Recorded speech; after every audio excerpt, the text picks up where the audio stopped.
তো তোমরা তো আগের বাটে দেখলেই যে আমরা বিয়ে বাড়ি গিয়েছি, আর বিয়েটা যেহেতু গোধূলিতে হয়েছিল তাই তাড়াতাড়ি তো বিয়ে বসেও গিয়েছিল। তো আমরা যখন যাই বর চলে এসেছিলো, কিন্তু কনে আসেনি, তারপর কনে এসছে আর তারপরেই শুরু হয়ে গিয়েছিল বিয়ে। আর আমরা যেহেতু প্রথমে গিয়েছিলাম সেজন্য আমরা বিয়েটা ভালোভাবে দেখতেও পেয়েছি। আর আজকের বিয়েবাড়ির আউটফিট ছিল এটা আমার।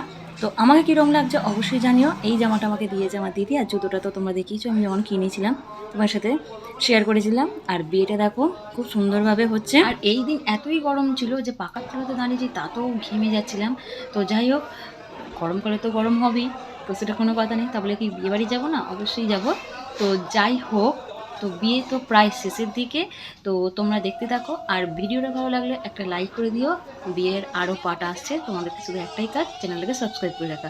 আর দেখো এই সিঁদুরদান হয়ে গেল বিয়ে শেষ। তো ভিডিওটা কীরকম লাগলো অবশ্যই কমেন্টে জানিও, আর ভালো লাগলে একটা লাইক করে দিও। আরও পার্ট নিয়ে আসছি, ততক্ষণ তোমরা সব ভালো থেকো, সুস্থ থেকো।